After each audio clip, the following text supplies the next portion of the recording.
podcast.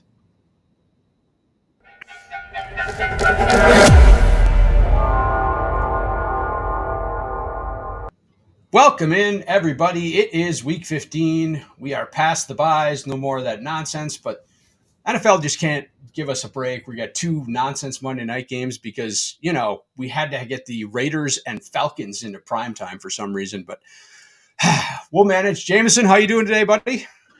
Doing good. Ramping up for the first round of the playoffs here for fantasy football. So if you are playing today, my thoughts and prayers go out to you. Go out there and go whoop some ass. But other than that, we've got a really interesting slate. A lot of hammers in the late window, which we'll get to here in a little bit. And before, I know we got a lot to go on. I just want to go on a quick rant about my week last week. You go. I was on here last week. I said anytime we have these chalk running backs, I can figure them out. I certainly did. I played Guerrero, played Charbonnet, both of them hit. I played Josh Allen, scored 100 points on FanDuel with the three of them. Lost about 75% of my money. So just scored one of my highest weeks ever in, cash over on FanDuel. And it just goes to show that some weeks it just, things kind of go different. My wide receivers were absolutely terrible, which a couple we'll have to talk about today again, see if I can double dip. But just want to anybody who's playing DFS, and sometimes you can be right and still be wrong. Sometimes the margins are really thin, so just kind of hang in there because I know last week my score was high. Like I felt like even going through my process, I thought that a lot of stuff was right, and at the end of the day, I still didn't cash. But it just sometimes it gets a little frustrating, and just anybody who's playing out there who's might be new to it, just kind of push through and don't let process get too out of whack just because you have a goofy week like I did last week. Yeah, I can commiserate with that. I told you I almost never, I never until last week checked my best ball scores. I don't do it. Last week I did, and I was up really big till halftime of the late games, and then Josh Allen happened, and then I was not up big. I was barely up at all. So, yeah, last week was it was a crazy week. Just Josh Allen putting up the highest fantasy quarterback score of all time just kind of threw things out of whack. That 49ers game went whack, and then Thursday night they went even more whack. So we'll see what happens this week. All right, let's get to it. So 12 games on the main slate, 13 on the FanDuel with the night game. There are no 405 games this week. They're all 425 games. You get 2, 4, 5 games in the late slate, but they're all 425. So that's kind of interesting. But let's start in Houston with the Dolphins and the Texans. That game has a 45.5 point total. It's down from 47. So it opened higher, and the total's being bet down. Miami is a 2.5 point road underdog. Slight lean toward the Dolphins. They opened as a 3-point dog. Now they're 2.5. So implied totals of 24 for Houston, 21.5 for Miami. Always some interesting pieces when you got these two teams involved. What are you thinking in this one? Trying to figure this game out because it's kind of frustrating for me. We have, CJ Stroud sets up to be in like a really nice spot, but he has underperformed every single week this year, so it makes it kind of difficult. Nico Collins, coming off the bye week. We have a Dolphins team that has not been able to run the ball at all. They try. Watched Devon Achane on the goal line. He tries like 400 times. He can't get in. Getting really goofy. I worry about the offensive line for Miami a little bit going up against this pass rush. So, like on paper, we've got a lot of big playmakers. We got Waddle, who finally turning it on, 15 weeks in. We got Tyreek Hill, who scores a touchdown. Jonnu Smith, who's been the man in Miami. And then on the other side, we got Tank Dell, Nico Collins, and then Joe Mixon, who's been on scorched earth. I'm going to see if I can try to get like Nico or Mixon. I definitely contemplated trying to do like full-on stacks, but honestly, for whatever reason, I just don't think I'm going to do it this week. I think CJ Stroud's going to get played a little bit, and I just personally can't do it. Yeah. I think you bring up a good point about that Miami offensive line. I mean, you watch their games, and like Devon Achane takes a handoff, and he's like 4 inches behind the rear end of the left tackle or left guard. I mean, they're getting pushed into the backfield. It's absolutely killing his rush, not his volume, but his rush production. So that's really tough. Like, just listening to the Twitterverse this week, it's like half half the people think this game is just going to be an absolute smash, and half people think it's going to be a complete total unders and a slugfest. So, um, I don't know. I don't have a good feel for this game. And the interesting thing is, like in best ball, and I think you can see it on the screen here. Like Nico Collins and Joe Mixon are right next to each other. So, um, people are taking different stand. It's like can both of them get there? I don't think so. I mean, Miami's pass defense had been really good until last week, until Aaron Rodgers had his first 300-yard passing game since the Carter administration. So, yeah, it's just this is a weird game. I'm just not sure. I don't know that there's any real good values in this game. So I think I'm probably just staying away. Yeah. And, the other thing with the Dolphins, they haven't been able to beat up on teams with winning records. Mike McDaniel's got a Right. really poor record. And they just, honestly, I've watched all the games. They just don't ever show up, it seems like. It just doesn't, I don't know if they're just not built Ford tough or what the deal is, but it just gets, They are not. it gets very frustrating. It's a lot of finesse. It's a lot of speed, obviously, and it works, when you can beat up on the little guy. But it just like the Texans, I don't think are a really good team either. Maybe they figured some stuff out of the bye, but I think Nico Collins and Joe Mixon can be one offs. I can't trust Waddle. I've done that for like 2 years.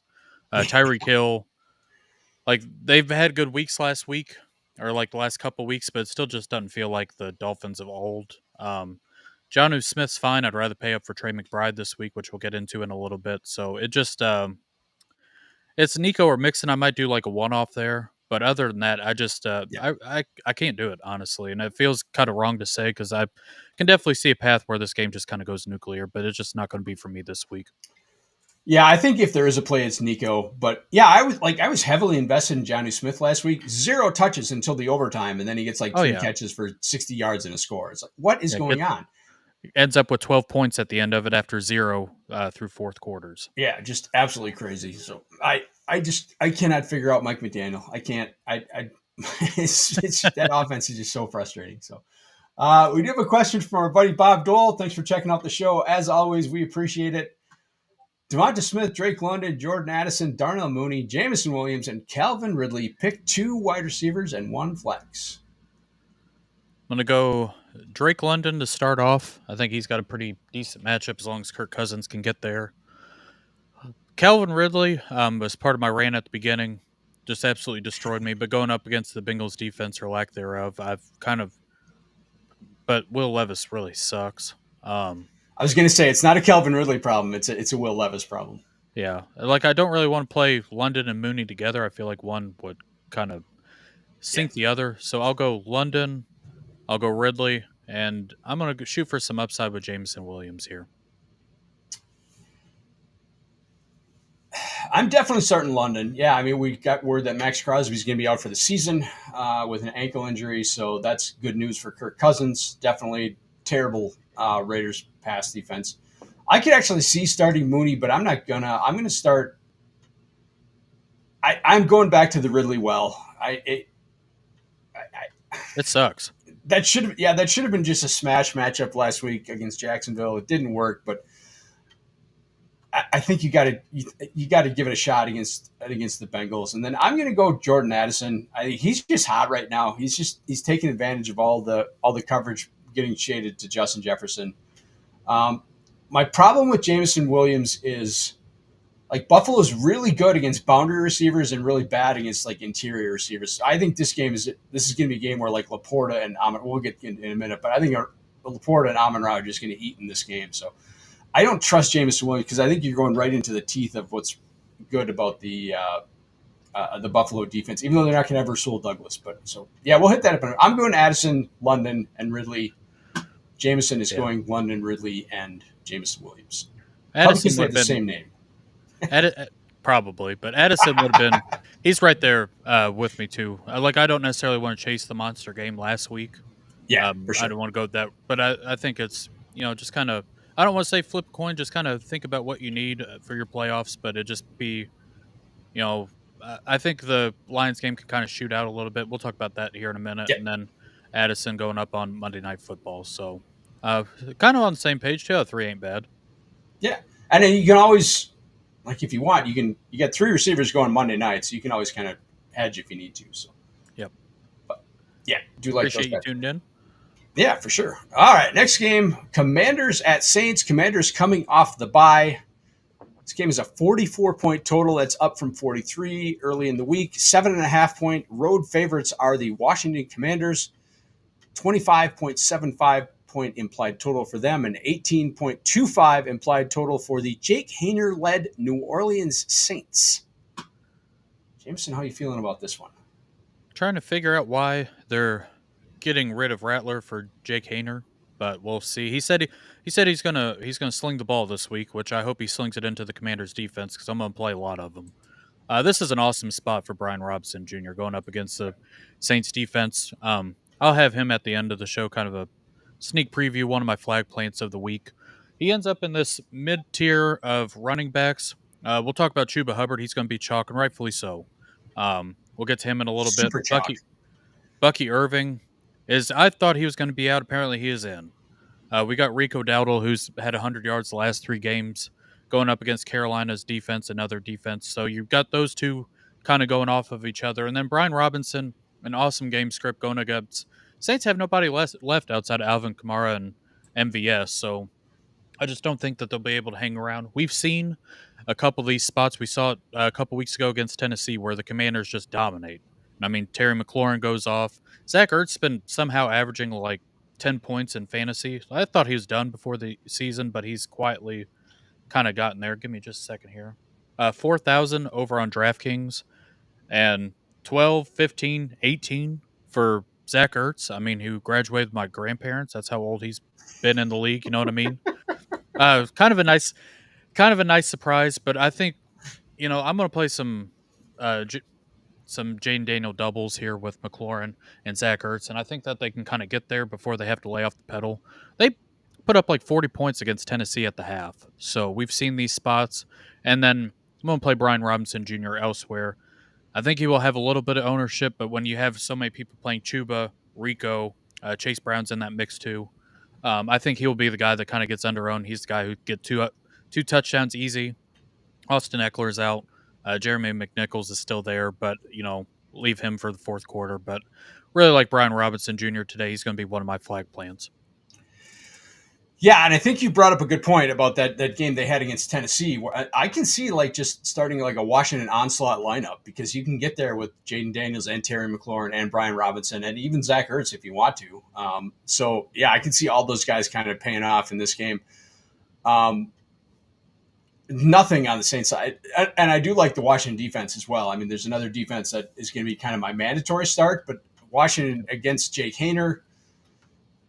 That's a good spot. You got Marshawn Lattimore finally making his debut with the Commanders. He got traded at the deadline. He's going to play his first game for that. So a revenge game right off the bat. I mean, the Saints are just doing this with smoke and mirrors. They could barely beat the freaking Giants last week, which is absolutely embarrassing. I think this is a smash spot for all the Commanders.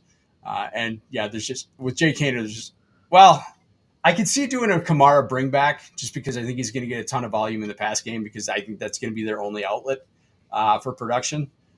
But yeah, other than that, there's just not much. I'm very much interested in the Saints side.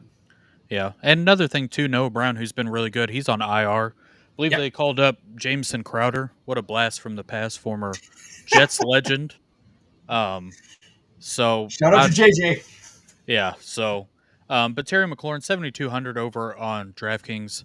We've seen some of these blow up spots. It's only taken a decade, but he's finally getting the spots that he's deserved. Tennis against Tennessee, 27.3 points over on DraftKings, 73 yards, 2 touchdowns. 2 touchdowns games against the Giants. So these bad teams that he's been whooping up on, Terry McLaurin's been a part of. So, like I said, Jaden Daniels will also be in the cash consideration, especially over on FanDuel. We'll get to the Elijah Moore free square for the most part, but it kind of opens up some stuff to where you could pay up for defense, pay up for quarterback.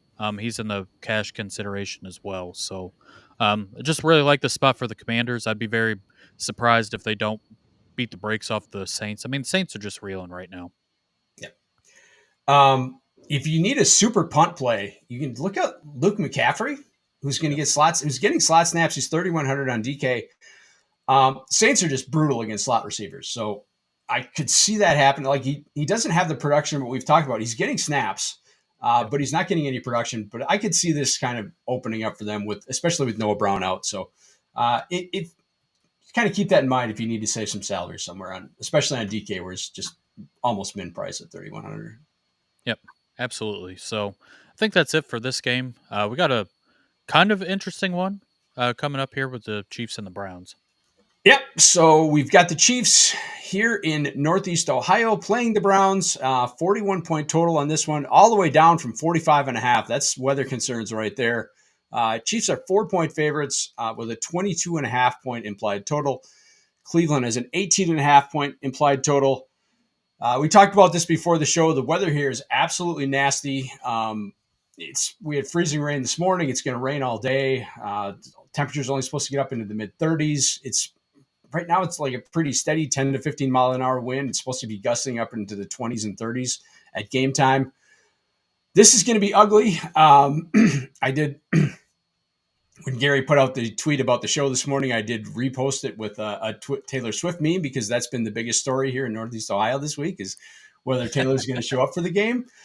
But the second biggest story is the weather, and probably the third biggest story is David Njoku, who is a true game time decision. I think that's a big piece of this game. So lots to talk about in this one. Let's go. For Jameis stuff's really cheap and opens up a lot of other stuff. Cedric Tillman's going to be out. If David Njoku's out, it means Jordan Akins, who kind of is a lookalike to him on the field. You know, if you didn't see the jersey number, it kind of looks like the same guy running routes. So He does. As far as like Jameis stuff goes, if you want to ignore the weather, Jameis, Elijah Moore, Jerry Jeudy kind of have the ceiling that can get there and will open up a lot of the other stuff we've seen. Jameis is minus 200 to throw an interception. So it is like becoming very profitable to be in the Jameis interception business. So Chiefs defense will be in play, even though Chiefs defense is not been as good as people think it is. One guy I am kind of interested in is Isaiah Pacheco as they start kind of Yep. ramping him up a little bit more.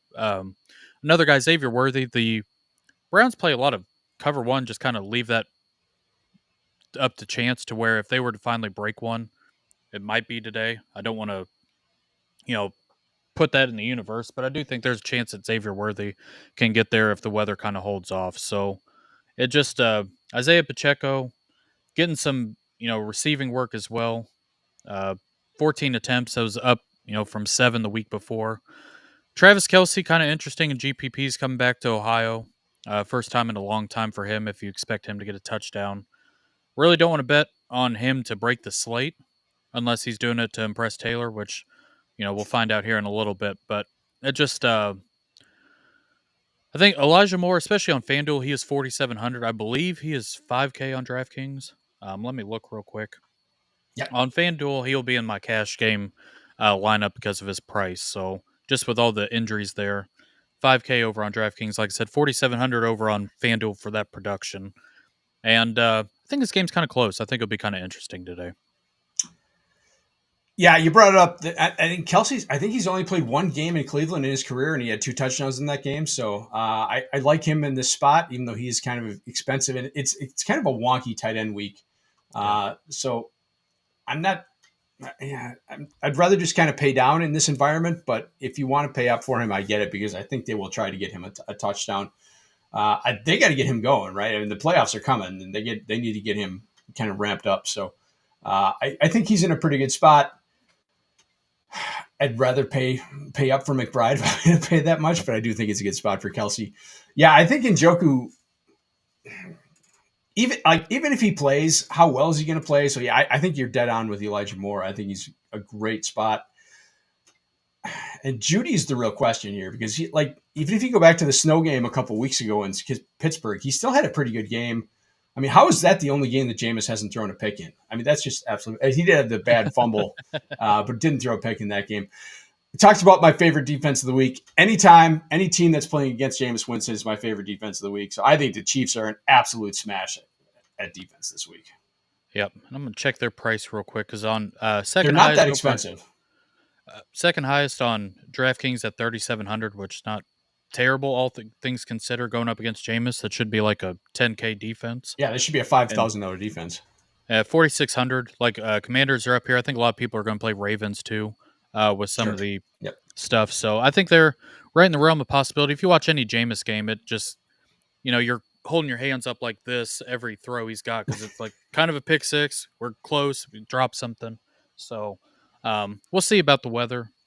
I know you said it's looking pretty It's ugly. going We'll to be see if ugly today. Yeah. we'll see if people actually play into that. And I don't have any interest in the Browns, Jerome Ford, Nick Chubb, that sort of thing. I just not No. going there. No, I mean, with those guys, you're just hoping best case scenarios they fall into the end zone on a 1 yard touchdown or something like that. After a pass interference in the end zone or something, that's all you're Right. getting. So yeah, it should be an interesting game though. But yeah, not probably not a fantasy bonanza. Speaking of fantasy bonanzas, the Cincinnati Bengals are going to Tennessee to play the Titans. 46.5 point total in this one. The Bengals are 5.5 point road favorites coming off their Monday night win in Dallas. So 26 point implied total for the Bengals, 20.5 for Tennessee after scoring, what did they score last week? Like 3 against Jacksonville, 6? Yeah. Pretty Single ugly. digits against Jacksonville. Now they got a 20.5 point. That's a condemnation of the Bengals defense in itself. A lot of ways you can play the Bengals in this one. How you feeling? The money printing machine, just the Bengals doubles. T. Higgins had a bad week this past week. I think he bounces back first round of the playoffs for some of you who might be scared to play him. Jamar Chase, obviously an awesome spot. Chase Brown has quietly just been an absolute hammer the last month and a half. 27, Yep. 17, 16, 17, 21. Khalil Herbert is on like kickoff duty, and he gets about 2 or 3 runs a game. But it's just Chase Brown's world, and we're living in it. So I'll be kind of interested in his ownership. It sets up a nice spot against the Titans. I know the Titans have been a little bit stingy, but this offense just gives so many opportunities for the opponent just kind of do their thing back on offense. Gives them so many opportunities that even if the defense plays well, offense goes 3 and out. Will Levis, I thought he was turning a corner, and then last week happened against the Jaguars, the worst defense in the league. So Disaster. yeah, one guy I was really interested in, Tony Pollard. Seems like he's going to play today. He's had some ankle issues, but he's had this last couple weeks where he doesn't practice and then he plays, getting like over 20 attempts a game, even with Tajay Spears back. I think he's an interesting tournament play. 7,600 over on FanDuel. He's, it's an odd week, so 3.9, 23, 6.8, 16.4. Maybe he puts up the dud, but Bengals defense has just been getting ran over on the ground, but I'm not sure if the Titans can actually do it. Especially with the right side of the offensive line that's just been an absolute disaster. And then the other guy, I had to go to the burn unit last week for what Calvin Ridley did to me. So I'm not sure if I want to play with fire again this week, personally. But it's very hard to ignore that there's probably not a better spot outside of last week than this week against the Bengals defense that just can't tackle, can't find their way, can't be in the right position, which is kind of amazing when they have Trey Hendrickson and it's still this bad. But it's very interesting. The debate is whether if I want to play any Titan stuff on a bring back option. Yeah, I wrote up Chase Brown this week in the article, the top plays DFS article on IDP Plus. I think he's an absolute smash. Like he's getting like almost 100% of their, running back touches. It's absolutely insane the volume he's carrying right now. So he's a smash in cash. He's a smash in tournaments against this. Like this Tennessee defense is an absolute fraud. Like they rank highly, but they're terrible. Like it's a terrible defense. So I mean, you saw that a couple weeks ago against the Commanders. They just couldn't do anything. This team's a disaster. So yeah, I love Chase Brown this week. Um, another really punt play, if you need one, is Tajay Spears. Like, I don't think you necessarily need punt plays at running back because there's some decent mid price guys. But Tajay Spears, like 4,300 on DK. If Tony Pollard, like he's getting some passing game volume. If Tony Pollard is really hurt or limited or kind of goes out in this game, this could be the smash spot for him as well against the Cincinnati defense that's not that good. So I think Spears is in play as a kind of tournament punt option, especially on FanDuel where you want that extra running back in the flex. Yeah.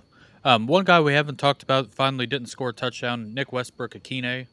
he's getting like 2 targets last week. So, Yeah, I mean, we've seen this you can't production pay on that the salary for that guy. Come on.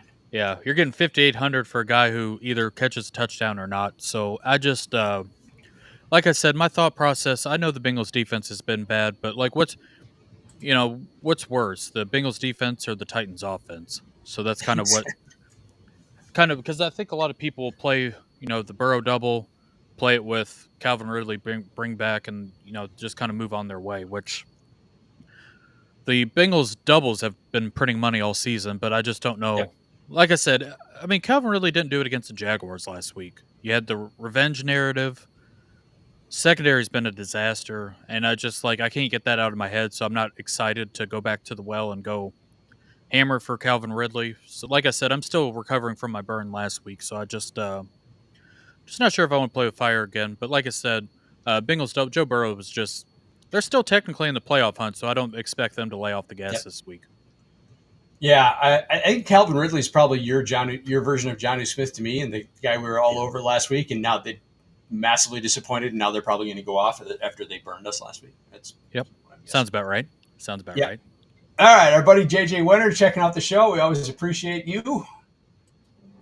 Question from John Chiaka, Flex 3. Bucky, Rashad, Zay, Pollard, Stevenson, half PPR, leaning toward benching the Bucks RBs, and I would be too. Yeah, I would. Yeah, Stevenson, we'll get to it in a little bit. I think he's pretty sneaky this week. Tony Pollard, we just talked about having a good matchup, and with the volume, and then Zay is very interesting as well. We'll get to him just shortly. This Bucky Irving stuff's really kind of scared me, and then Rashad White could get there on receiving, but if you watch him try to run the football, it's like watching Pee Wee's trying to run into an offensive line. They just don't go anywhere. So I think I'm going with that as well. I just wish Bucky was out. Just call him out. Yeah, Like if he because was out, I'd play Rashad. yeah, for sure. Then Rashad would be a smash. But now that Bucky's in, it's like, well, is he healthy? Is he going to go out after what 2 plays like he did last week and do absolutely nothing and bury everyone else? Yeah, So yeah, I just wish they would just rule him out. But I don't want anything to do. We'll hit that game in a little bit. I don't want anything to do with that uncertainty. So I'm just benching both of them. I think that's fair because we've seen Bucky twice this season. One game he had like the hip injury. He didn't practice all week, and then he smashed. And then Right. we just saw him again just recently. He did the same thing, and then he was out after like 3 plays. And it's a back injury now, so that's a little more scarier Back than and hip. Yeah. yeah. I mean, hips don't Plus, lie, it's but the not an back, easy matchup. yeah, that as well. So I think we're on the on the side of caution here. Yeah, appreciate you checking out the show, John. We also got a question from East Ediths. Addison Hill or Garrett Wilson? Garrett Wilson is an awesome spot this week. Yeah. That is goofy. I kind of oh man. Addison's been hot. Tyreek Hill has had like one good game this year outside of week 1. But it was last week. It was last week. And then Garrett Wilson, Aaron Rodgers coming off a 300-point game. Another controversy this week in the news. So getting him all riled up for the end of the season. God, that's tough. Joel, do you have any insight before I give mine? Or are you just waiting for me Uh, so you can bounce off? I'm with you. I don't know that I can bench Tyreek Hill, but I love Garrett Wilson's spot. So it's one of those two for me. Yeah.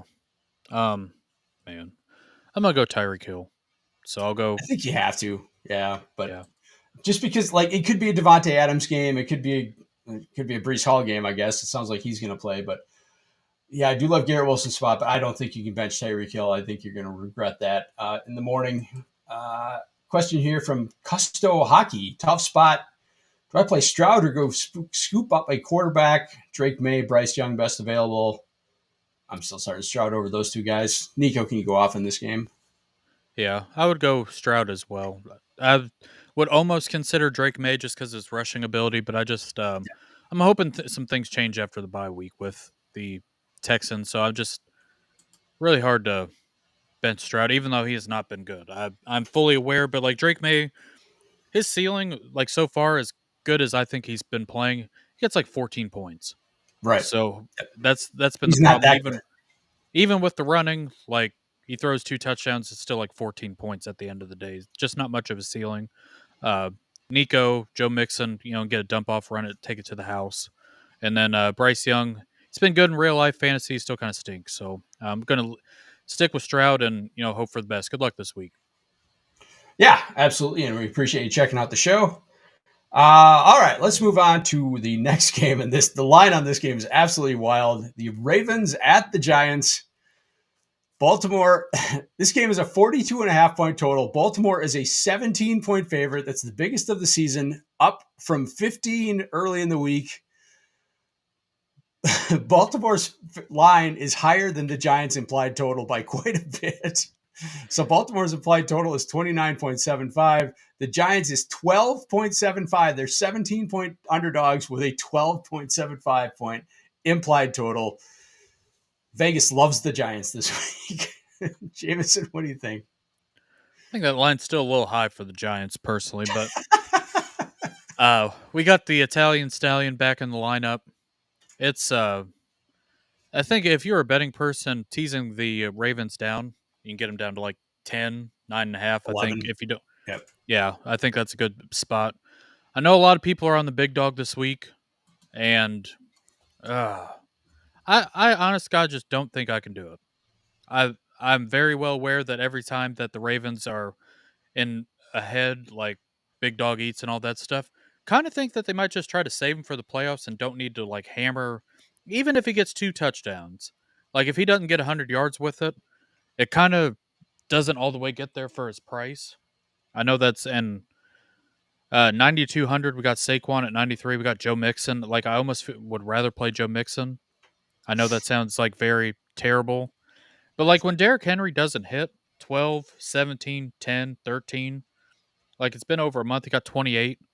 Like this is 28 what you need at this 9K price range, and he did it at the beginning of the season. But I just Yep.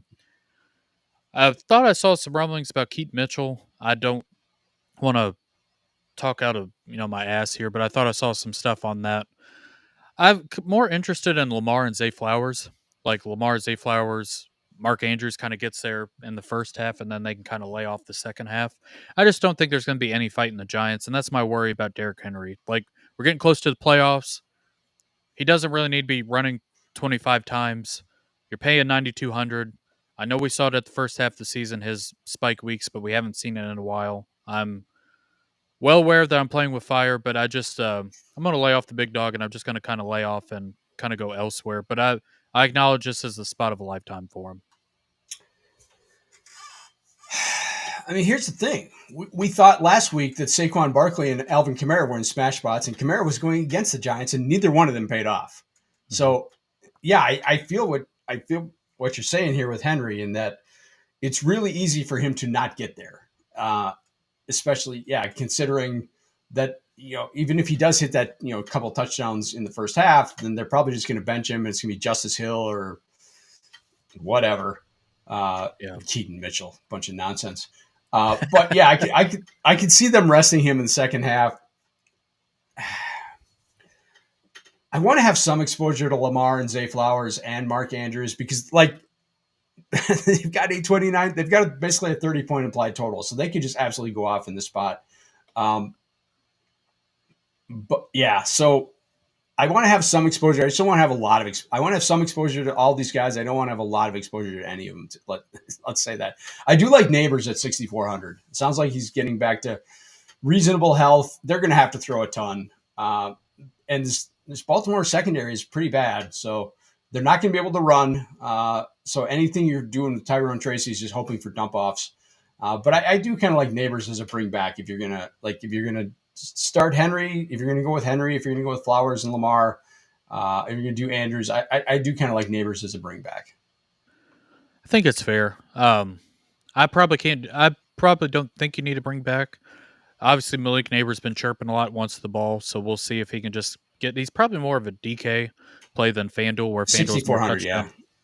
Yeah, we're more touchdown. But Lamar ends up being the second highest play on the week. You get him, you get Josh Allen, you get Jaden Daniels. It's just really tough because the pass rate over expectation for Baltimore has kind of gone down too. So I'm Yep. talking out of one end of my mouth saying probably not going to run the big dog in the ground, and at the same time, Lamar hasn't really been chucking it. So it's like they're going to get there. They're going to find a way. Obviously, Baltimore defense is 5K on FanDuel, and I believe they're the top option on DraftKings as well. I think it's easier to play them on FanDuel this week. I talked about some openings as far as price goes. If this loads, yeah, 3,900 for the Ravens defense. The Italian Stallion takes a lot of sacks, so it makes a lot of Yep. sense. You can get a pick six or two. That he So, does. I mean, it's really them. For me this week, my defensive player pool is them. The Commanders are just going all the way down against the Jaguars, against the Jets, and just basically punting the position. So, like I said, I've really struggling with this game because it's obvious that the Ravens will probably put up 30. I'm worried they get to 30 and nobody benefits from it. Like everybody Right. gets like 10 points and then it just Everybody's good and nobody's great. it just doesn't matter. So I'm probably going to avoid the big dog this week. I'll end up on fantasy receipts for that comment, but just I just kind of where I'm leaning this week. If I play anybody, it'd probably be Say Flowers. Hopefully, he finally gets a spike week. It's hate saying players to do, but it's been a while for him. Yeah, absolutely. It's a really tough game to go into because that line is just absolutely bizarre. It's crazy. All right, question here from CDub1112. I have Brees, Sharbs, Rico, Mixon, Gibbs. Can you pick three? What a problem to have. That's brutal. Yeah, no doubt. Joe Mixon will be one. That's your lock of the century. I'm gonna go Jahmyr Gibbs for number two, and then it's basically between Rico and Charbonnet. I think Rico has a better matchup than Charbonnet going up against Green Bay on Sunday Night Football. Rico's had 100 yards, like I said, the last couple games. I know Charbonnet's just coming off a monster game. Going to get all the workload. Kind of want to lean Rico here. I don't know if that's contrary. Reese would be out. It's between Rico and Charbonnet as my last one. I think I'm going a little off the wall and a better matchup for Rico, even though Charbonnet feels like the safer play. Yeah, I think Brees is the one you can't play just because of the injury, and like they could just blow that game open and just let that be a Braylon Allen, Isaiah Davis second half. So yeah, I don't think he's in the discussion, even though as good a player as he is. I'm definitely going Mixon and Gibbs. I think those are the two smashes. I'm going Charbonnet. I assume Ken Walker's going to get ruled out if he hasn't already. The Packers are just getting gashed in the screen game again. We'll see if getting Edgerrin Cooper back this week helps. But like they just got absolutely destroyed by Montgomery and Gibbs last week on Thursday night in the screen game. They just couldn't they stopped the run game, but they just got absolutely mauled by the screen. So yeah, I'm going Charbonnet in that matchup, assuming he's got the full time role, which I think he will. I think Walker's doubtful or unlikely to play. So I think he'll be ruled out at some point.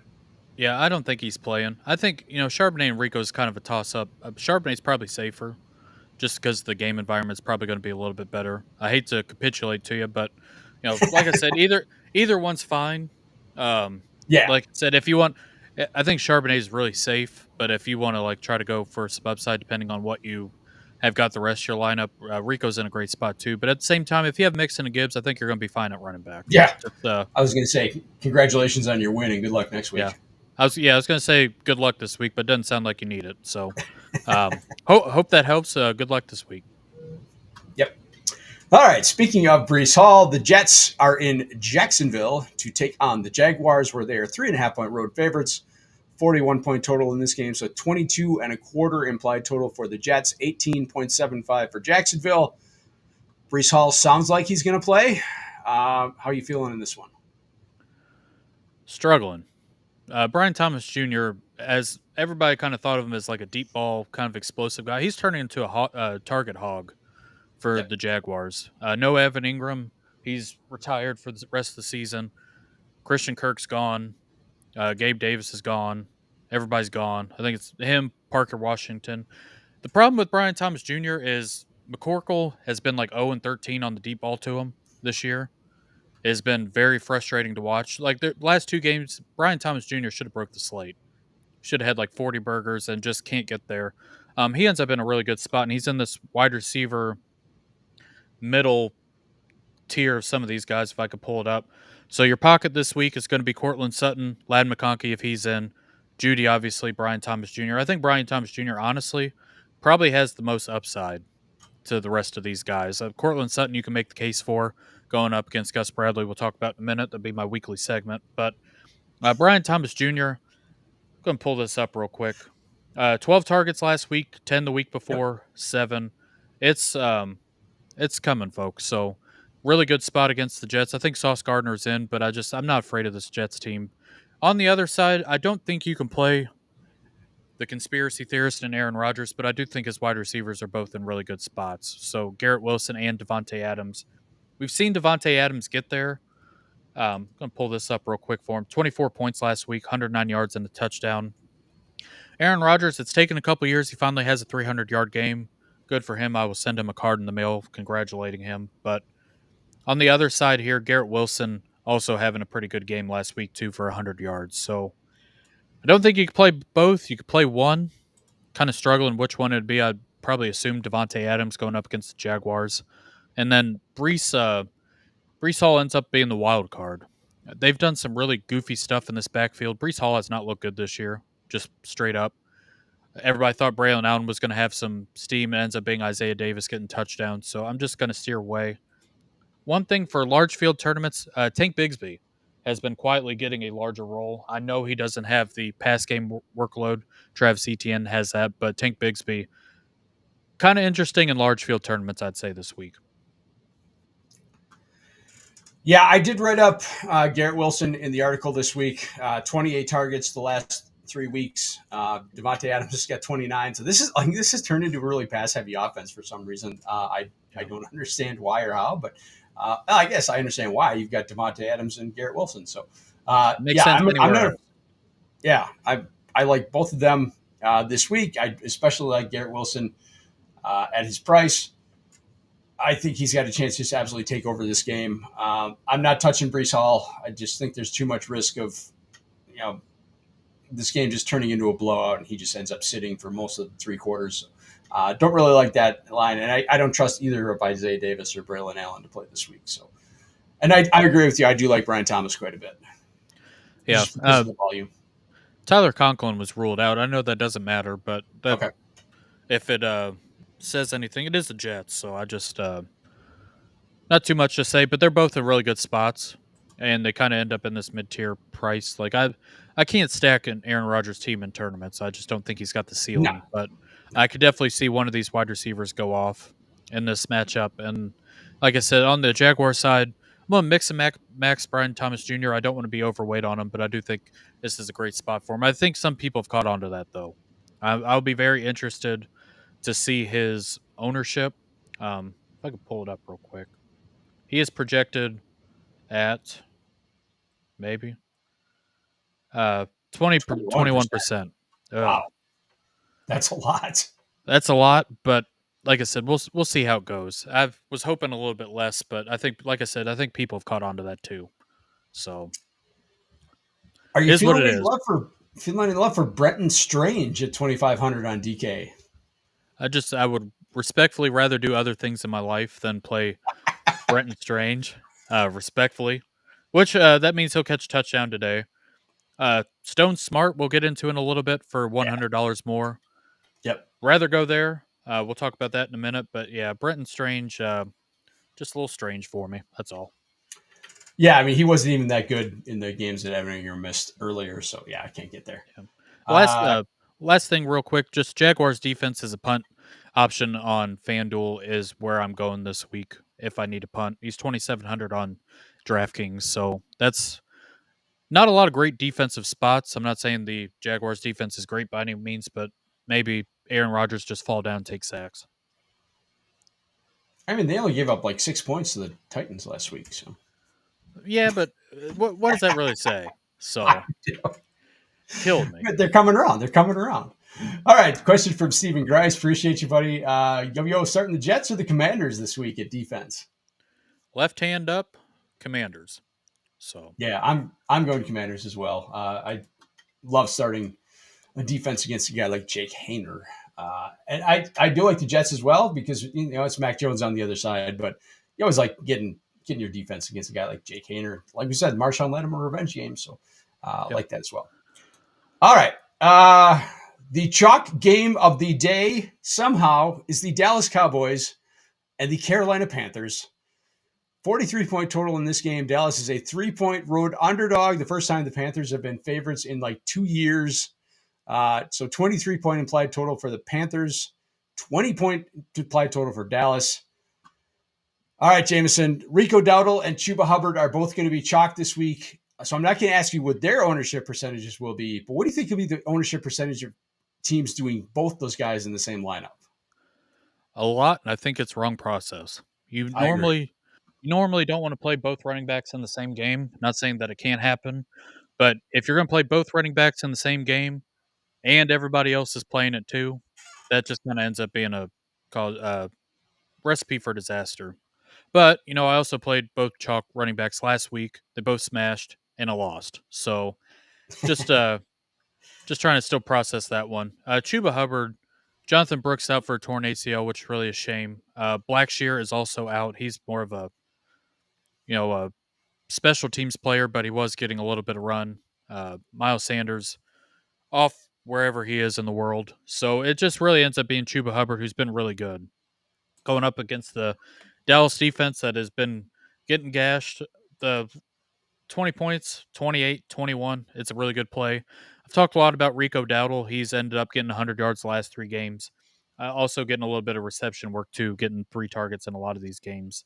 So you kind of see the last month for both of them. I think I would rather play Chuba Hubbard if I had to pick one out of these two. And that's honestly, if I could play some different stuff this week, like I said, Brian Robinson Jr., I would rather play him. James Conner we'll get into in a little bit. I think he is very interesting this week. Tony Pollard, don't think anybody wants to click him. I get it. Trust me. Um, so it just Ramondre Stevenson. These two are going to get clicked a lot. I do not want to play both of them. I'm more than happy with one. I think Chuba Hubbard, especially on the solver, really projects well, and I get that. I don't have any interest in the quarterbacks this week. I will say, however, CeeDee Lamb will not be owned. Very nice spot for him. The Cowboys are still throwing the ball, even with Cooper Rush, and Cooper Rush has looked competent. Jake Ferguson's back. I think he's a very interesting tight end play this week that's not going to get played either. So, like I said, I don't want to play Cooper Rush because it's Cooper Rush, but I do think that I know you're going to pay up a lot for CeeDee Lamb, but 7,300 against the Carolina defense that's been really bad this year. I think it's interesting. I think it's a very fun tournament play. Yeah, I think Lamb's a smash tournament play at his price and his ownership. Absolutely agree with you in that. Your free square wide receiver of the week this week, especially on DK, is Adam Thielen. Oh, He's got hell yeah. 46 DK points the last 2 weeks, and he's still sitting at 5,400. That's absolutely insane. I don't get it. I mean, his ownership is going to be massive. I get it, but he's just priced incorrectly. So you got to take advantage of it when you see it. Yeah, I was going to bring up Adam Thielen and kind of forgot because I was too busy talking about running backs. But on FanDuel, I'll be very curious about his ownership or lack thereof. But Adam Thielen, just the fountain of youth, the gift that keeps on giving. So 13% ownership on FanDuel. That's a different story than it will be on DraftKings. In this price range, I think if you need salary relief, I mean, Adam Thielen's a smash. Xavier Leggett, the greatest rookie wide receiver of all time, killing me, dog. Who can't Killing catch me. the ball? Yeah, it's just it's frustrating. Like I said, I don't expect this game to get out of hand, but obviously a lot of plays on this game for 2 bad teams. I know the Panthers have looked better. Just a little interesting to see all the chalk on these players for 2 bad teams. So it's Yeah, I think Ferguson's also a good call. They're only 3,800 on DK. I mean, that's a really good price. He only had 3 catches last week, but like that was his first game back from the concussion. So I think they're just kind of ramping him back up. So I think he's going to in a much better spot this week. yeah, 5,400 over on FanDuel. So it's interesting. Like I said, I'm going to take pieces of this game. I'm not going to stack them. Yeah, and I agree with you 100% that I don't think, just from a game theory perspective, starting both Dowdle and Chuba Hubbard is probably bad. Like if you want to do in cash, that's fine because they'll probably get there. But in tournaments, it's just yeah, it's just a terrible process. Just depends on how you're playing. Question from Jace Thomas. Appreciate you checking out the show. 1 point PPR, JSN, Devontae Adams, or Shakir start one. I want to lean JSN with the way he's been playing over the last month. I think Devontae Adams is interesting.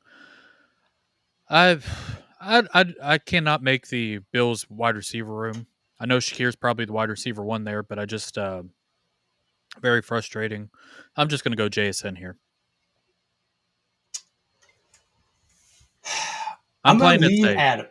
Yeah, I'm going to lean Adams here. Just because JSN's been there. He's really been kind of a man beater for the Seahawks. And the Packers are like third in the league in cover two defense right now. They're just really trying to account for the fact that they don't have Jair Alexander in the lineup. They're just really trying to cover for that. Alexander's not going to play again today or tonight. So yeah, I think that's more of a Metcalf spot. So, and Adams just isn't a great spot. Like the whole Jets offense is a great spot against Jacksonville. So I'm going to lean Adams. I think he's probably safer. But I can definitely see if you want to play JSN, but I'm going to lean Adams. I think he's the safer play. I think it just depending on your lineup, if you're shooting for upside, go for one, and then if you want kind of a safe floor, I think both those guys end up honestly are very similar. I think both of them will be good enough for you. Like I said, Adams probably it's a great spot for him. Adams got a better spot than JSN does, so like I said, just kind of pick whichever way your lineup asks you to. I think that's kind of for playoffs. So if you're shooting for upside, go for one, and then if you just need a safe floor, like I said with Joel, Adams would probably be the one. Yeah, and like if you're in a playoff matchup and you started Cooper Kupp and he gave you a donut on Thursday night, then I probably want to go JSN and shoot for upside. If your opponent started Cooper Kupp and you got a zero on the other side, then we play Adams for the safer floor. Shakir's the one you can't start because slot receivers just go to die in Detroit. I mean, we saw Jaden Reed take a zero last week on Thursday night. So yeah, Brian Branch. Discussion. Brian Branch is just not playing around on that defensive back end. He is not. Detroit. Yep. All right, question from Bryce. Flex one, Aaron Jones, Terry McLaurin, or DJ Moore? Oh, boy. I normally lean running back ones. So, like I would normally say Aaron Jones. I'm not going to do DJ Moore this week. I did that last week. It's part of the reason why I was at the burn facility. Scary Terry is in a really good spot. So, it'd be between Aaron Jones or Scary Terry. Ah, boy. Man. I kind of want to lean Scary Terry, but I just worry that they might not need him after a certain while. And then, like, Aaron Jones, his spot's still pretty safe. So, if you're shooting for upside, I would say Scary Terry. If you just need like a solid floor, I would lean Aaron Jones. I hate that's a cop-out answer, but I agree with you 100%. So what do you think you need? If you want the ceiling, I'm going McLaurin. If you just want a safe floor, then I'm going Aaron Jones. It's whatever you think you need.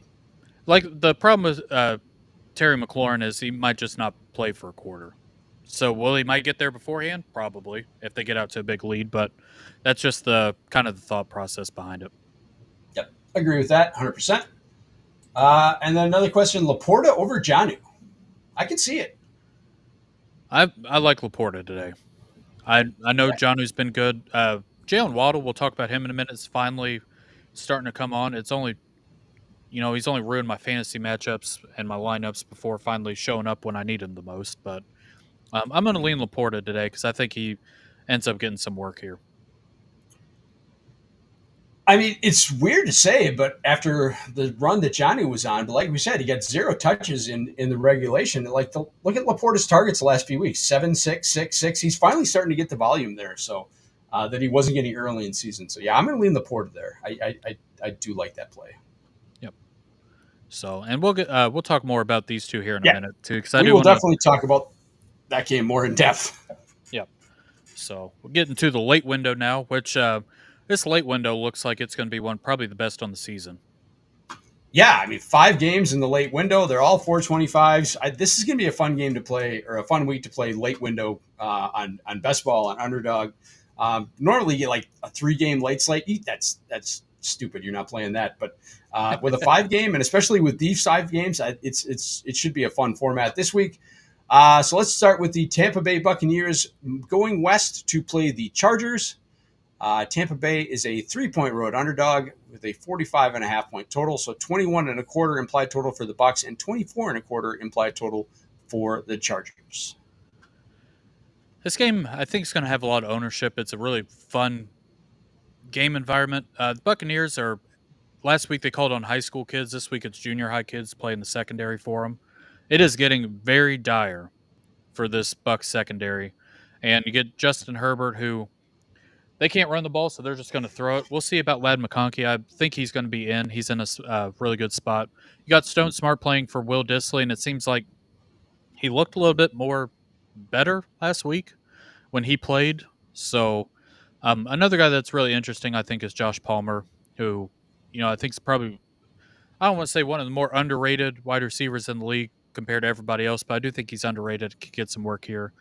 And then on the other side, just going to go right back to it, the Baker, Mayfield, Mike Evans. I'm going to stay away from the running backs this week. I was interested in Rachaad White, but now that Bucky's in, I think Rachaad White's fine. I think he can get some receiving work, but it just ends up kind of throwing a wrench into everything. So if you want to play like the Herbert double with McConkey or Stone Smart, get some salary relief there, bring back Mike Evans. I think that's very doable. I think Mike Evans is kind of a good spot for him. I think there could be a possibility where Baker has to play from behind and, he starts chucking it and gets 300 yards that way. Yeah, Herbert was my quarterback of the week in the write-up.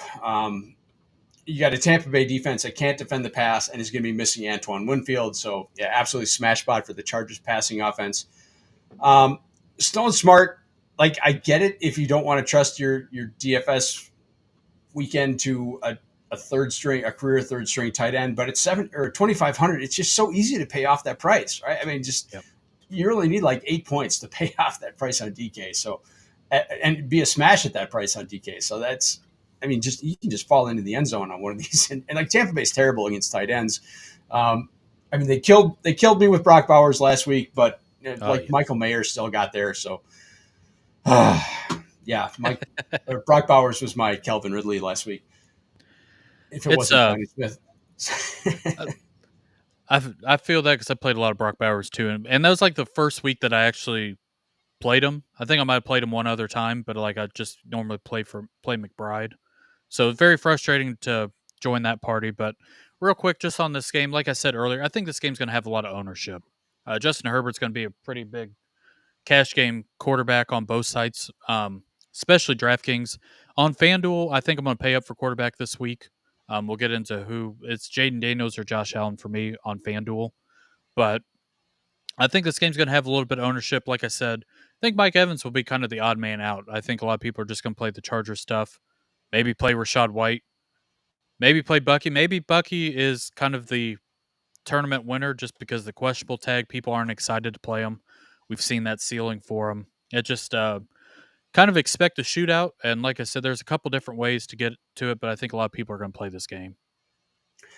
Yeah, and on the Tampa Bay running backs, if you want to gamble on one of them, just getting the workload like Bucky being healthy or Bucky going out early and Rachaad White getting the volume like he did last week, I get that in tournaments, but I don't think you can play either one of them in cash. I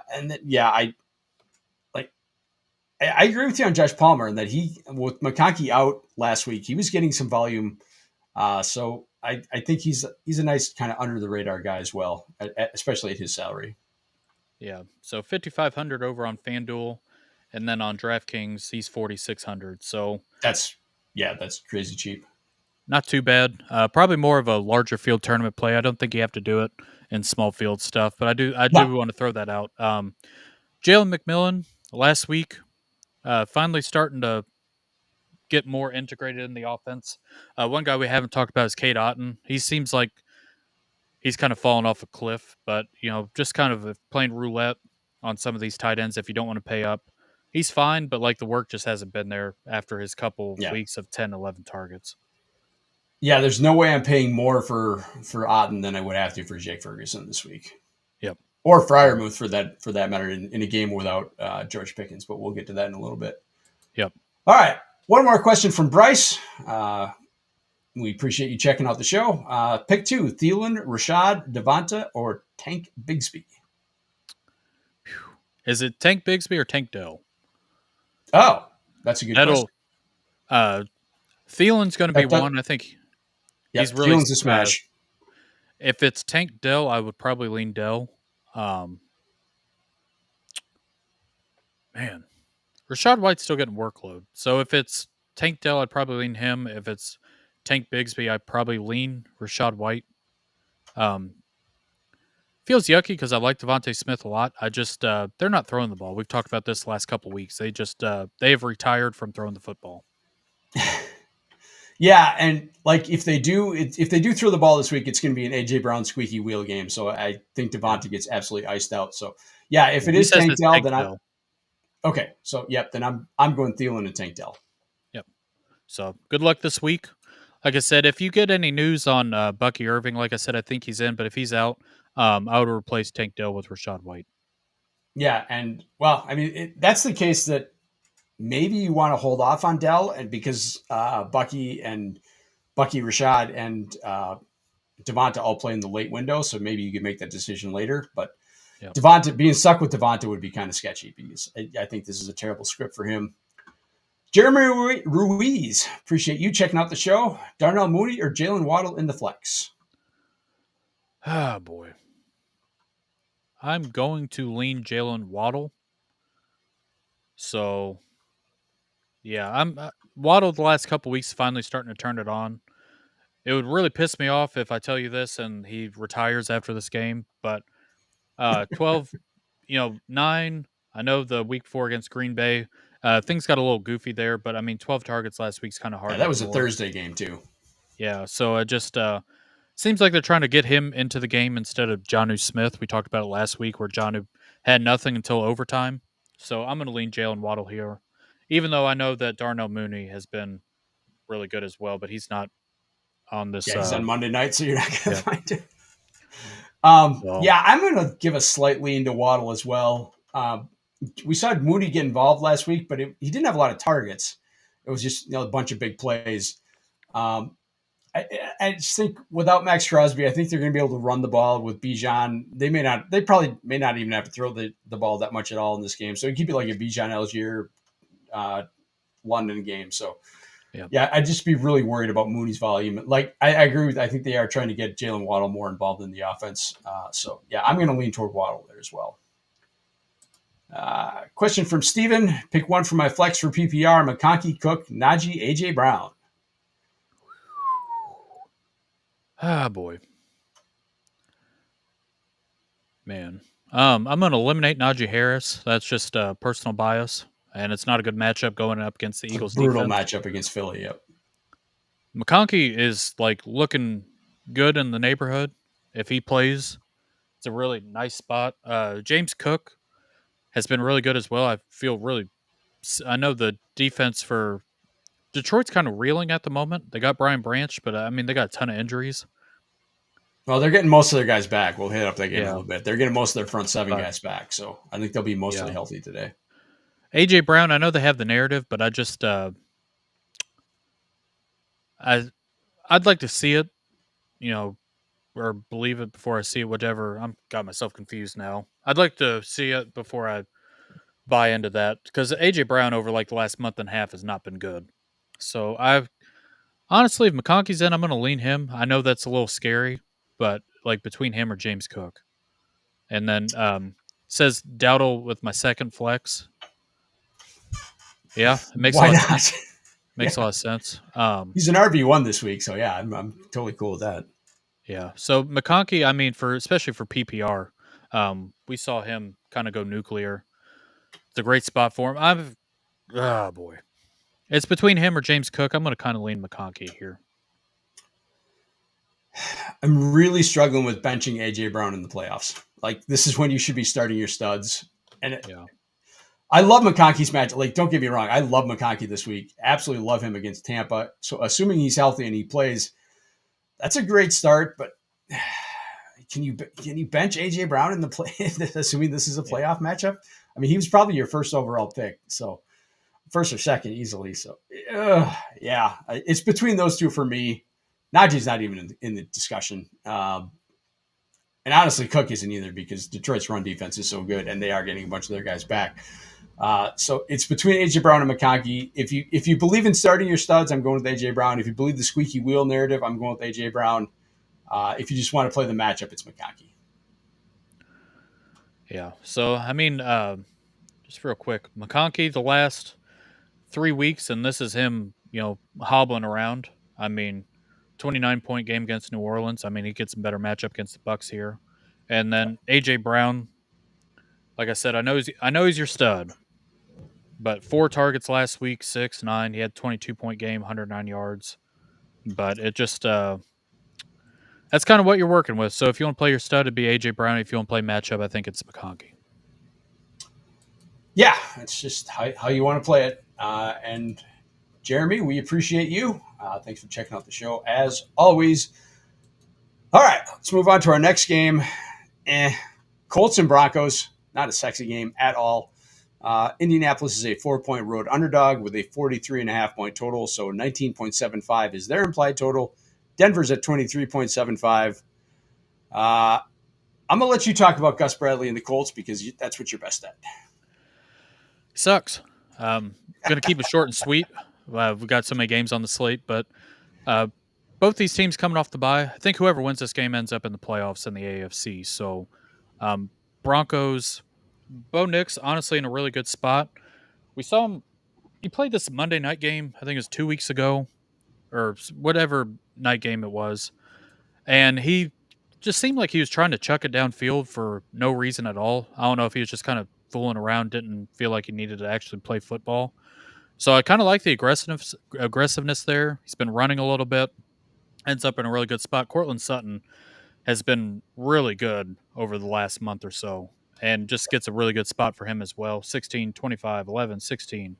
I mean, this is the easy button right here. Cortland Sutton's going to have a little bit of ownership. On the other side, ever since Anthony Richardson has come back, he is running the ball at astronomical rates. Like, they've quit, having the handcuffs on him, and they've just let him roam free. They get Josh Downs back. I think Josh Downs is a really fun tournament play. I will be playing a Anthony Richardson stack with Josh Downs and bringing it back with Cortland Sutton. 6,300. Nobody's going to play him. People are worried about Anthony Richardson not getting, the wide receivers, not being able to uplift him. Just saying, Josh Downs had his best game with Anthony Richardson as a pro, so I think that narrative's a little kooky. I think this is probably for large field stuff. I think Anthony Richardson by himself is fine too, if you're too scared of bringing a wide receiver along with him. But those would be my main plays here. If you want to play Marvin Mims, hope for a deep shot on the Bo Nix, say double with Cortland Sutton, I think that's fine. Jonathan Taylor, I'm just not playing, and then I can't figure out the Broncos running back room, so I will retire from trying to think I can. So I think this game has the chance to be a lot of fun. Yeah, I love Sutton. I like Bo Nix. I do like Bo Nix, but at 6,300, I'd rather play Justin Herbert at 5,900 on DK. I'd rather play Richardson at 5,800. So that's it's kind of a tough stack to go with Nix and Sutton. As much as I do like Sutton this week, but yeah, so I can see the two quarterbacks are in play and Sutton's in play, but the Denver running game is just atrocious. So and that's where my interest in Nix comes from. Is like he's their running game right now. Like, Javonte Williams is terrible. Jaleel McLaughlin is tiny. Audric Esme doesn't exist. So, he's their running game. But, yeah, I would much rather play Richardson if I'm going to start a quarterback in this game. And I like Sutton a lot. So, for me, it's Sutton and one of the two quarterbacks in this game. That's all I'm really interested in. Yeah, just real quick on this Anthony Richardson stuff, the last 3 games, 28. I know he had the 12-burger against Detroit. If you watch the game, like, he had every opportunity to get 20-plus, and, like, just some weird stuff happened. So I think people Ton of will drop look at passes. That. Yeah. I mean, his wide receivers suck. They need to use some stick-em on their gloves. But 23 here, and a lot of it's just going to come from rushing. I mean, he is just running like a bat out of hell. So you get a rushing quarterback down here. A lot of people are going to play Herbert. Obviously, Herbert's in a smash spot. But I just, if you're going to get different, I think Anthony Richardson is a really fun tournament play this week. Absolutely. All right, let's move on to our next game. That is the Patriots at the Cardinals. Another East Coast team going west. So 46-point total in this one. Pats are 6-point road underdogs. They have an implied total of 20, and the Arizona Cardinals have an implied total of 26. That's a pretty sneaky under the radar game, Jameson. Yeah, and it seems like Kyler Murray's going to get a lot of steam. I cannot figure out this Cardinals team. This Cardinals team makes You and no me damn both. sense, and I've retired from trying to figure. Well, I say that, but I'm going to talk up Trey McBride and James Conner. But it's it's an odd week, so you're going to get Marvin Harrison probably going to score a touchdown. Seems like every other week now he's scoring a touchdown. So, like I said, touchdown, no touchdown, touchdown, no touchdown, no touchdown, no touchdown. Week 15, Marvin Harrison touchdown. So I don't know what they're trying to do with Marvin Harrison Jr. I know he's a little different wide receiver than what people expect of him just being this alpha. Still hasn't really gotten there. Trey McBride's a guy I'm going to play and hope he buries the rest of the field this week as far as tight ends go. Catching 400 balls a game, no touchdowns. Hoping this is the week for him. I'm going to predict that. Put it in the universe. Fantasy playoffs. If you're playing Trey McBride, not only does he beat the living hell out of the rest of your tight ends, but he scores touchdown this week. So James Conner as well. Really interesting spot. He, like I talked about earlier, he's in this mid-tier price of these running backs. We've seen DeMarcado is on IR. They have Trey Benson, but I mean, kind of leaves more for James Conner here. 7,900. He's in this pocket. David Montgomery, Gibbs, Chase Brown, Pollard. Pay up a couple $100 more. Don't think a lot of people are going to play him. I think a lot of people are going to play Kyler and Trey McBride and move off of this. On the other side, um, just playing the hits. Hunter Henry, 5K over on FanDuel. It's going to be cheap over on DraftKings as well. He's in a really good spot because this Cardinals defense. I think this Cardinals team is just a fraud, and I know people have gotten excited for him every once in a while, but this team just sucks. And I don't. I I think it's Kyler.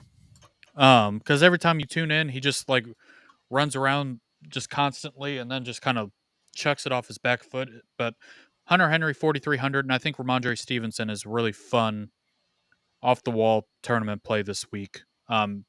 Cheap 5,900 over on DraftKings. On FanDuel, he ends up. Give me just a second here. 6,600. He's a little cheaper than that pocket I was just talking about. I think this game will have a little bit of juice to it. I'm not playing Kyler Murray. I'm done getting burned. I know better. I just talked about I've been a victim of being burned last week. I don't want to do it again. So, uh, really like Trey McBride this week. He's going to be him and Stone Smart are probably going to be my players as tight ends go, and I'm going to play a lot of James Conner. Hopefully, get a contrarian play where a workload running back who can kind of break the slate. Yeah, you had to open the wound on Ramondre Stevenson talking about the Arizona rush defense because last week I said stay away from Zach Charbonnet because their run defense had been so good and they were atrocious. Yep, terrible. Whatever. Got the brakes beaten off. Yeah, I'm fine with Ramondre Stevenson. If you want an under the radar play in this one, a cheap punt play, Michael Wilson's $4,400 on DK. Yeah. He's getting some The targets. The New England pass defense just gets absolutely they get just dominated in the middle of the field, and Wilson's been running a lot of slot snaps, especially since the bye. So he got 7 targets a couple weeks ago in Minnesota. Didn't get much last week, but I think this is a kind of sneaky spot for him as well.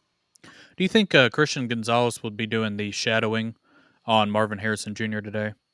I know they don't shadow as much as they used to, but it seems like Christian Gonzalez is one of these guys that is starting to get in that territory as far as Yeah, cornerbacks see, go.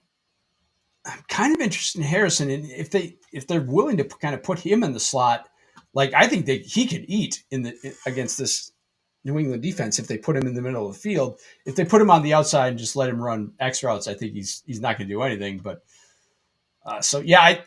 whoever they want to play slot, I think is going to do very well in this game. Whether it's Wilson, whether it's Harrison, I do like that. And yeah, I like McBride. Just another again, he plays mostly in the middle field as well. He could absolutely dominate this field. So I do want to have some shares of him. I don't want to go unowned because he could. He is the highest priced tight end, but he could kind of run the day. Yeah, it's him, Mark Andrews, Laporta, And then anybody else will be somebody who catches 2 touchdowns. I don't think anybody else is going to lap the field on volume. So just Yeah. kind of where I'm leaning into this week. Yeah, like Stone Smart could pay off his price, but he's not going to dominate the field. He's not going to run away with things. So, Right. but yeah, I think McBride is certainly like, and if he could actually catch a touchdown, I mean, I know that's asking a lot, but Be cool. then yeah, he probably does dominate the slate. First round of the playoffs, Trey McBride gift of a touchdown. We are manifesting it today. All right, let's get to the big one. The Buffalo Bills travel to Detroit to play the Lions. This is a 54.5 point total. I think that's the biggest of the year so far. Detroit is a 2 point road or home favorite, I should say. So they have an implied total of 28 and a quarter. Buffalo 26 and a quarter. That's just absolutely crazy implied totals for these two teams. There's a lot going on in this game.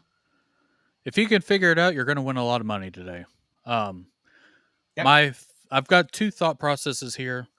I almost feel like the Lions will try to lean into the run to keep their defense off the field, just because it seems like things. I know you said they're getting some pieces back, but it's really been kind of tough sledding outside of Brian Branch just because of all the injuries. Not saying they're playing bad on defense, but just the amount of bodies. And you get Josh Allen coming off the massive game where he buried everybody on earth as one of the highest quarterback days of all time. So I think Ever. a lot of people are. I think a lot of people are going to play Jahmyr Gibbs. I'm going to play David Montgomery.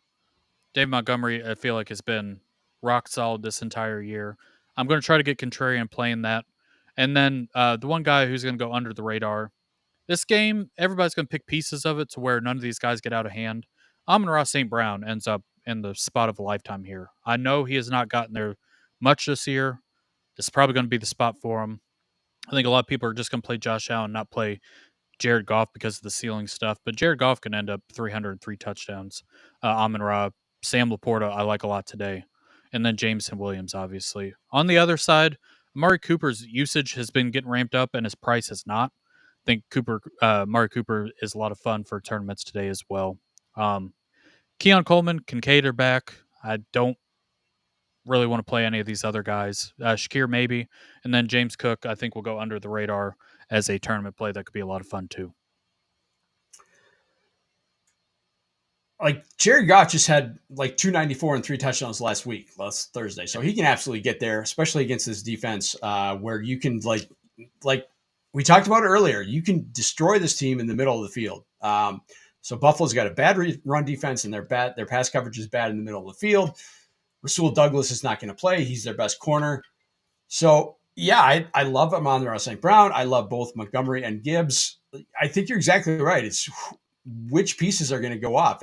You can't really play all of them; they're too expensive. So you got to kind of pick and choose and figure out which ones you're going to go with. Uh, I could see playing Josh Allen naked, but yeah, I think Cooper's got to. If you're going to play Josh Allen, I think you want to play Cooper because, like we saw Christian Watson go off last week. You can beat the Detroit defense on the boundaries. You can't beat them in the middle of the field. So I'm not playing Shakir. I'm not playing James Cook. They get Aleem McNeil back. They're getting some, most of their defensive line back at least, even if most of their linebackers are. So I'm not playing James Cook at all. But I do like kind of Cooper to kind of. I think he could kind of replicate what Christian Watson did last week, and he like 4 for 115 or something like that. So I think Cooper's in a good spot as well. Yeah, 5,900, 14 targets last week. I know the game got really wild and goofy, but I mean that's kind of what you're hoping for. And nobody's really stuck out from the pack. I know Shakir's been fine, but he just doesn't really have a ceiling. So if just like I said, Jared Goff, Amon-Ra, Sam Laporta, I think that would be the way I would stack that. But if you're playing the running backs, I'm going to lean into Montgomery. So I think everybody on earth is going to play Jahmyr Gibbs. I understand it. I just want to get contrarian. I don't think anybody's going to play Montgomery. It's not sexy. Yeah, I agree with that. I mean, we saw Kyron Williams just destroy this defense last week. So, I mean, if you can figure out which Detroit running back is going to go out, they both could, right? We've seen Yep. games where they both have touchdowns. So, I think you're probably right. I think it's probably just smart to play the cheaper one of the two. All right, last game of the late slate is Philadelphia and the Pittsburgh Steelers, the Battle of Pennsylvania. Pittsburgh is a 5.5 point road underdog. The total in this game is 43, so they have an implied total of 18.75. Philly's got 24.25. And this game just revolves around, do you believe the A.J. Brown squeaky wheel narrative in this one? I'm not. I just Yeah. I think this game's just going to be a slog, like 16-13. I just don't see much happening. George Pickens is out. Mm. Fryermuth ends up one of these flyers at tight end. If you don't want to pay up for him, 5,300 over on FanDuel, and then over on DraftKings, he ends up being, if I can get there, maybe 3,900. So I think he's fine. Both defenses have been really good. I'm not interested in Saquon because he can be in the smash spot of a lifetime, and he gets tackled on the one, he gets the tush push. I just Welcome to last week. Yeah, that's part of the reason why I didn't want to play him. I played Kamara. It didn't matter. Both kind of stunk for as much as we paid for them. Honest to God, I just don't think I'm going to play this game. I know AJ Brown narratives out there. They're not throwing the ball. I think both these defenses have been really good. If you get TJ Watt on Jalen Hurts, who doesn't like being blitzed, he doesn't handle pressure well. I just think this game ends up kind of being a slog, so I'm just going to stay away from it. Yeah, the only piece I'm really interested in is Jalen Warren. And I know there's a ton of running backs to play this week, but I don't know where else is Pittsburgh going to get their offense from without Pickens? I mean, you're going to trust Van Jefferson? You're going to trust Calvin Austin? I mean, they're going to have to throw the ball. So yeah, I think Freiermuth is in play, but I think Jalen Warren and a bunch of dump. You can't trust Najee against Philly's run defense is outstanding. Their pass defense is outstanding. So I'm not, I can't trust Van Jefferson or Calvin Austin. So I think Jalen Warren dump offs is probably the only source of offense that Pittsburgh's going to have. So I like that. Yeah, and I agree with you on the Philly side. It's just that the key pieces are just too expensive, and they don't project to have just slate-breaking games. So I'm probably just going to pass on Philly altogether. Yeah, it's like you can't really do a double stack because both wide receivers probably aren't going to get there. They haven't all year together. It just, Goddard's out, so you get Calcaterra. I think that's his name. I'm not going to play him. Like I said, I'm just not going to play this game. If I get burned, whatever. I think it's going to be a defensive showdown. I agree with you. All right, let's go to the night. That ends the DK slate. Let's go to the night game for the FanDuel slate and the final game of that slate. The beloved Green Bay Packers travel to Seattle to take on the Seahawks. This game is a 46.5 point total. Packers are 2.5 point road favorites in this one. Their implied total is 24.5. Seattle's is 22. I think this game is interesting. Seahawks defense has been playing really well over the last month. Yep. I think it's gets a little scary for some of the Packers stuff, which Packers seem to show up in big games. They just haven't really been able to get over the hurdle. Going up against the Lions, I think it's the Vikings. Might be wrong on that. You'd be the expert. You're the Packers. Yeah, they've lost 4 games, 2 to Detroit, 1 to Minnesota, 1 to Philly. So that their 4 losses have been to the 3 best teams in probably the league, to be honest. Yeah, I think a lot of people are going to be chasing the Charbonnet production from last week, the 37. I don't think it gets 37, but these 2 games with Kenneth Walker out 15-24, definitely up there for him. He's going to be in my player pool over on FanDuel for the night game, obviously. On the other side, I don't think anybody's going to play Josh Jacobs. I think it's fun. I was going to ask you about the Packers stuff because I just can't seem to figure it out, and I'm not sure. Like Jaden Reed, nothing burger. Jordan Love, he's fine. This is probably not the best spot for him to go nuclear. I mean, we've seen it before, but it just kind of hard to figure out on the Packers side. This is going to be an off the radar take, but I think if the Packers are going to win this game, Jordan Love needs to outplay Geno Smith. And that seems bizarre, but I think that's the way this game is going to have to play out. Seattle's run defense has really kind of turned things around since they got Leonard Williams. Basically, since their bye, they got Leonard Williams going. He's been just a one-man wrecking crew. He's kind of opened things up for Mafe. And the rest of their defense has been really good since the bye. So I think people are just going to expect the Packers are going to go in here and kind of run the ball with Josh Jacobs. I don't know that it's going to be that easy, especially it's a night game. It's in, Lumen Field or whatever. They got the 12th man and all that nonsense. It's a really tough place to play, especially at night. I So think yeah, there's some showers in the radar too. I don't mean to interrupt, but no, yeah, yeah, there's a storm over the west coast, Pacific Northwest this weekend. So yeah, it could be a kind of sloppy weather game. I think it's going to come down to I think it's going to come down to Jordan Love being able to outplay Geno Smith, and yeah, I just don't have a great feeling about this game. So I there's not much I really want to play in this. yeah. Geno Smith, like I've tried it all season. He just doesn't get there. Like his wide receivers will, but he doesn't. 13, 12, Right. 13, 16. Yeah. Like just can't do it. I'd rather play the Jordan Love, double. Um, Jane Reed, I think is interesting. I don't think a lot of people outside of Zach Charbonnet, people are going to play this game. I know you brought up DK Metcalf. JSN over the last month's been really good too. Um, I'd probably play one. I probably wouldn't play both because then he'd stack up with Geno, and I just don't see it. Like I said, I think Charbonnet is going to have a lot of run, and then Packers stuff I'm probably not going to get into. But like you said, I think the way to do it would be through Jordan Love and not through Josh Jacobs this week if they want to win. Yeah, and I think the one thing this may be a little narrative. I think they want to get Jaden Reed more involved. Matt LaFleur just got absolutely outcoached last week against Detroit by not getting Jaden Reed involved and Christian Watson involved on a bunch of that was the way to win that game was to give Reed and Watson a bunch of end arounds and kind of misdirection stuff, and he just didn't do it.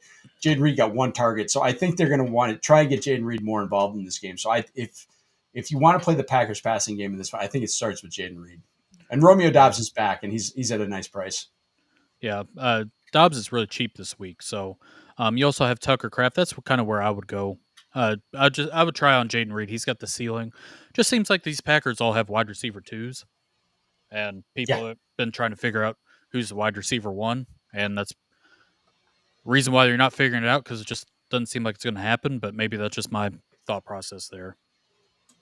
yeah, agreed. So before we get to flag plants, our buddy Gary checking in. Appreciate everyone watching the show. Give us a like, subscribe. We appreciate it. Check out the entire IDP Plus and IDP Bets network. We got all kinds of great stuff going on. So appreciate Gary checking in, and we appreciate everyone watching the show. That said, it's time. Jameson, what's your flag plant number one? I'm gonna go with Brian Robinson Jr. It just sets up really nicely against this New Orleans defense. I think he can have a day. No Austin Eckler. 2 touchdown day for Brian Robinson. It's going to go under owned compared to Rico Dowdle and Chuba Hubbard in that range. So Brian Robinson will be number one for me. I think that's an excellent call. My first is going to be Chase Brown. Like we said earlier, Tennessee's defense is absolutely fraudulent. He's getting all the Cincinnati touches. I mean, think back when Joe Mixon was their running back and he had to share stuff with all kinds of guys. I can't even remember their names, but Gio Bernard, Giovanni Bernard. Exactly. So, yeah, Chase Brown's getting all the touches in that offense. That's a great spot to be in. This Tennessee defense is just absolutely terrible. We saw him get a receiving touchdown last week. So, yeah, I love Chase Brown, and he's going to be my pivot off of the Rico Dowdle, Chuba Hubbard chalk this week. Yeah, he's been solid ever since he's gotten that role. So, Yep. makes a lot of sense. I'm surprised not more people are excited to play him, but I think it's a great call too. My second one, going to this Bills Lions game, I'm going to pick Amon-Ra St. Brown. I don't think he gets above 15%. If they're going to win, I think they're going to have to do it through him going through the middle of that defense. Hasn't had the big game so far this year. I mean, he's had a couple decent ones, but not compared to last year where he's just picking up targets left and right. I think if the Lions win, it goes through him. So I'm going to go Amon-Ra St. Brown as my second one for today. My second is going to go against the chalk, and I'm going to take Adam Thielen, and I'm going to against the Chuba Hubbard chalk. Hell yeah. Yeah, I mean, just at his price, I think he's an absolute smash start, especially on DK, where 5,400 is just an insane price for a guy. Like you said, he's at 46 DK points the last 2 weeks. He is 100% Bryce Young's favorite target. Dallas's defense can absolutely get picked apart. We saw Jamar Chase I'm not saying Alan Thielen's Jamar Chase, but we saw Chase just absolutely destroy them. Trayvon Diggs is out for the season now. So, yeah, this is a secondary that's kind of beat up. So, I love Adam Thielen this week. Love his price. I think he's an absolute free square on DK. I think it's a good call. So, a couple more questions reeling in before we sign off of here. But Bucky Irving or Quentin Johnston. I'm worried about Bucky after last week. I would as well, but I think you still got to play him over Quentin Johnston. Yeah, I'm terrified of Bucky, to be honest, but at least you'll know if he's active or not. So yeah, to make that decision. So yeah, 100%. I'm starting Bucky if he's playing. I'm starting him above Quentin Johnston. Stroud or Kirk? I think Kirk's a criminal, so I'll go C.J. Stroud. Kirk can barely walk at this point, and I love Kirk Cousins and all that stuff, but I just it's going to be C.J. Stroud for me.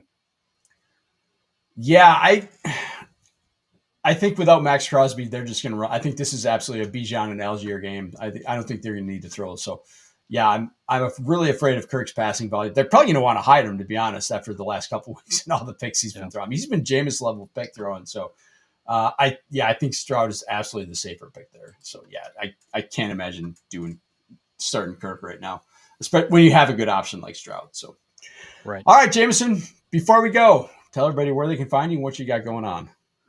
On the Twitter machine, at Jameson Rules, every Thursday, Rider Dynasty podcast with JJ Winter and Joe Harlow. Joel was on this past week, but I appreciate you hopping on. Other than that, absolutely.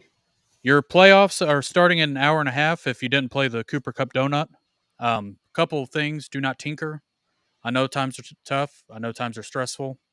But I said this past Thursday, diamonds are built under pressure. So I want you to shine like a diamond this week. Next couple weeks, persevere. Go whoop that ass. Go win that championship. So good luck to you today. Like I said, no tinkering. That's how you get in trouble. So, and if you didn't make the playoffs, that's what DFS is for. That's why we're here. There you go. I am at DJ Wirth on Twitter and on the Blue Sky. If you're into best ball, check out I did a playoff best ball primer video this week on the IDP Plus Bets Network. You can check that out. A lot of playoff best ball is so much fun. Absolutely love it. It's a super fun format, but you need to know kind of what you're doing. So if you're new to it, check out the video, get kind of a primer on how to play it. Also had my best top plays in DFS article drop on IDP Plus this week. And if you check it out on the article or on the site and you like it, go to idpplus.com and put in the promo code props. You will get 20% off a site membership. It's playoff time, baby. It's playoff time. So what better time to get a subscription and check out all our tools, all our so much going on, all the articles, all the IDP articles, the subscriber Discord, all kinds of fun stuff, all kinds of great options and great stuff to help you get through your playoffs and win your league and win at DFS on IDP Plus. So to go to idpplus.com/props, 20% off any membership. That is it for us this week. Thank you to everyone. Good luck in DFS. Good luck in best ball. Good luck in your playoff matchups. We appreciate you checking in, and we will see you next week for week 16. Thank you for watching the IDP Plus YouTube network. If you enjoyed this video, give it a thumbs up and don't forget to subscribe to our channel. Be sure to tap the bell icon to get notified whenever we upload new content.